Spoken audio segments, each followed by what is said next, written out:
मध्य प्रदेश दौरे पर पीएम मोदी। भोपाल में महिला महासम्मेलन में पीएम मोदी ने की शिरकत। जोरदार स्वागत हुआ। अहिल्याबाई होलकर की 300वीं जन्म जयंती पर 15,000 महिलाओं ने सिंदूरी रंग के लिबास में किया पीएम का स्वागत। पीएम मोदी ने कहा, शासन का सही अर्थ जनसेवा। देवी अहिल्याबाई होलकर की आज भी चर्चा है। ऑपरेशन सिंदूर पर बोले पीएम मोदी, कहा आतंकियों के खिलाफ भारत के इतिहास का सबसे बड़ा और सफल ऑपरेशन है। भोपाल कार्यक्रम में पीएम मोदी ने दतिया और सतनी एयरपोर्ट का वर्चुअल उद्घाटन किया। सीडीएस अनिल चौहान आज सिंगापुर के शांग्री ला डायलॉग को किया संबोधित। कहा, हमने दोस्ती के लिए हाथ बढ़ाया, बदले में धोखा मिला। आज जयपुर में बीजेपी अध्यक्ष जेपी नड्डा तिरंगा यात्रा में होंगे शामिल। समर्थकों को करेंगे संबोधित। गृहमंत्री अमित शाह आज से पश्चिम बंगाल के 2 दिवसीय दौरे पर जाएंगे। रविवार को कोलकाता में बीजेपी संगठन के कार्यक्रम में शामिल होंगे। जम्मू कश्मीर में पर्यटन को बढ़ावा देने के लिए केंद्र सरकार मिशन मोड पर करेगी काम। जम्मू कश्मीर में नए पर्यटन के केंद्र विकसित किए जाएंगे। पाकिस्तान पर हमले को लेकर कोलंबिया ने जताई थी सांत्वना। थरूर के डेलीगेशन ने किया कोलंबिया में पाक की हरकत को बेनकाब। शशि थरूर ने चिंता जताते हुए कहा था कि भारत कोलंबिया सरकार की प्रतिक्रिया से निराश है। थरूर की नाराजगी पर कोलंबिया ने पाकिस्तान पर अपना बयान वापस लिया। थरूर ने कोलंबिया के बयान वापस लेने पर कहा, वो इस मामले पर हमारी स्थिति को पूरी तरह समझते हैं। ऑपरेशन सिंदूर पर भारतीय पक्ष को रखने डेनमार्क पहुंचे भारतीय डेलीगेशन के कार्यक्रम के बाहर पाक समर्थकों ने नारेबाजी की। बीजेपी नेता रविशंकर प्रसाद ने इस पर तंज कसा। कहा, ये हताश लोग हैं, इन्हें अनदेखा करें। डेनमार्क में पाकिस्तानी नारों पर प्रियंका चतुर्वेदी का तंज। का आईएमएफ लोन का हो रहा दुरुपयोग। डेनमार्क में पाक झंडों पर बोली प्रियंका चतुर्वेदी, मां भारती के समर्थन में अड़िग हैं हम। दिल्ली की मुख्यमंत्री रेखा गुप्ता ने दिया अपनी सरकार के 100 दिन के कामकाज का ब्यौरा।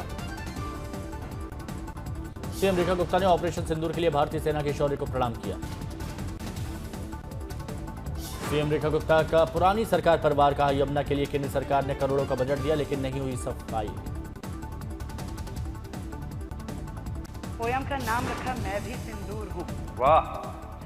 चुप्पी में मैं धैर्य हूँ, चुनौती में मैं शौर्य हूँ। हाँ, मैं भी सिंदूर हूँ। मैं आतंकियों का वध हूँ, मैं हौसलों की सरहद हूँ। मैं जीवन दात्री, मैं सहार की साक्षी, मैं सिंदूर हूँ। पोयम का नाम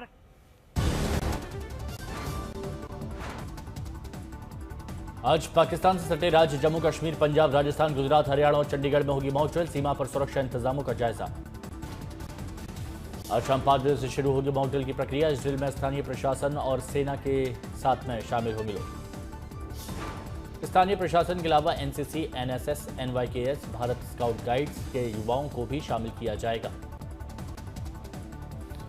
वायुसेना और नागरिक सुरक्षा कंट्रोल रूम के बीच हॉटलाइनों को सक्रिय किया जाएगा। केंद्रीय रूप से नियंत्रित और संचालित एयर रेड सायरन भी एक्टिव होगा। मॉक ड्रिल के वक्त संबंधित इलाकों में किया जाएगा ब्लैकआउट। सिर्फ आपातकालीन और महत्वपूर्ण सेवाओं को छूट। पश्चिम बंगाल में पुलिस इंस्पेक्टर को गाली देने के आरोप में टीएमसी नेता अनुव्रत मंडल पर एफआईआर दर्ज। विवादित बयान के लिए टीएमसी नेता ने पुलिस से माफी मांगी। दिल्ली उद्योग भवन को आईईडी से उड़ाने की धमकी भरा मेल मिलने के बाद अलर्ट जारी। सीआईएसएफ को उचित कदम उठाने के निर्देश। चंडीगढ़ में हरियाणा सीएम ऑफिस को बम से उड़ाने की धमकी मिली। सचिवालय और मुख्यमंत्री आवास पहुंचा बम निरोधक दस्ता। देश के 6 सरहदी प्रदेशों में मॉक ड्रिल की तैयारी पूरी। हरियाणा सचिवालय में मॉक ड्रिल की तस्वीरें सामने आई।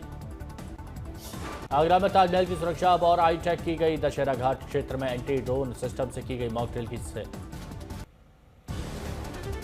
सेना प्रमुख जनरल उपेंद्र द्विवेदी ने सुंदरबनी सेक्टर में अग्रिम इलाकों और चौकियों का जायजा लिया।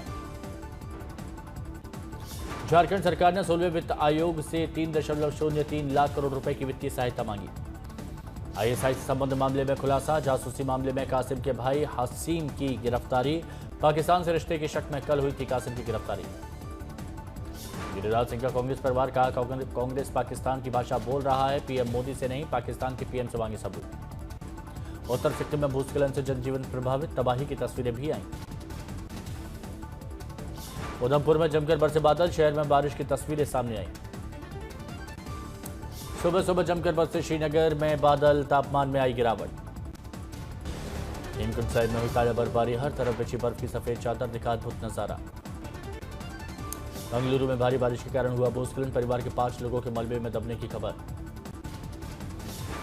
केरल के कन्नूर शहर में कई हिस्सों में भारी बारिश, नदी का पानी सड़कों पर बहता दिखा। केरल के अलापुझा में भीषण बारिश से जगह जगह जलभराव हो गया, गाड़ियों की रफ्तार सुस्त हो गई। हिमाचल के कुल्लू में बारिश की फुहार, मौसम सुहाना हो गया है। असम के कई जिलों में बाढ़ की चेतावनी, मेघालय की पहाड़ियों से भारी बारिश के कारण गुवाहाटी में बाढ़ जैसे हालात। गुवाहाटी में भारी बारिश से शहर के कई हिस्सों में जलभराव, लोगों की मुश्किलें बढ़ गई। आंध्र प्रदेश के विशाखापट्टनम में मूसलाधार बारिश ने बढ़ाई लोगों की मुसीबत, भारी बारिश की वजह से जगह जगह जलभराव। असम के लखीमपुर में बाढ़ का कहर, गाइड बांध टूटने से जनजीवन अस्त व्यस्त हुआ। रंगा नदी में तूफान से लखीमपुर डूब गया, बाढ़ में एक व्यक्ति की मौत हो गई, हालत गंभीर। बांदीपोरा की पहाड़ियों पर गिरी ताजा बर्फ, ठंड ने फिर से दस्तक दे दी। मानसून 2025 की तैयारी को लेकर कार्यशाला में शामिल हुए सीएम पुष्कर सिंह धामी। इंग्लैंड में टेस्ट खेलने को बेताब बुमराह, बोले अब सभी फॉर्मेट खेलना संभव नहीं, अब समझदारी से चुनाव करना होगा। 2022 की चैंपियन गुजरात टाइटंस आईपीएल 2025 से बाहर, एलिमिनेटर मैच से मुंबई इंडियंस ने 20 रन से हराया। गुजरात को हराकर मुंबई ने क्वालीफायर 2 में जगह बनाई, 1 जून को अहमदाबाद में पंजाब किंग्स से मुकाबला होगा। मुंबई ने टॉस जीतकर बैटिंग करते हुए 228 रन बनाए, जवाब में गुजरात की टीम 20 ओवर में 6 विकेट पर 208 पर सिमट। एमआई की ओर से रोहित शर्मा ने 50 बॉलों पर 81 रन बनाए, 9 चौके 4 छक्के लगाए। बिहार के रोहतास में 2 महिलाओं की निर्मम हत्या, घटना से लोगों में मची सनसनी, पुलिस ने शवों को पोस्टमार्टम के लिए भेजा। सिक्किम के मंगन इलाके में हुई दुर्घटना, एक शख्स की मौत, कई लापता। महाराष्ट्र के कोल्हापुर में मानवता को शर्मसार करने वाला मामला, 2 महीनों तक जंजीर में जकड़ कर रखा गया महिला को पुलिस ने आजाद कराया। बिजनौर में फर्जी शेयर मार्केट ऐप ने दिखाई झूठी चमक, बिजनौर में नौसेना के रिटायर्ड अफसर से 2 करोड़ 8 लाख की ठगी, 6 ठग गिरफ्तार। धनबाद के झरिया की 15 फर्जी कंपनी के नाम से 30 करोड़ की जीएसटी चोरी। तेलंगाना के संगारेड्डी में हो रहा बिना बिजली इलाज, डॉक्टरों ने मोबाइल की फ्लैश लाइट से उपचार किया। रोहतास विक्रमगंज में एक बुजुर्ग महिला की हुई मौत, मृतक महिला के परिजनों में मचा कोहराम। अयोध्या में राजर्षि दशरथ मेडिकल कॉलेज में लापरवाही से बुजुर्ग की मौत, वार्ड बॉय और स्टाफ नर्स सस्पेंड, परिजनों ने अस्पताल में हंगामा किया।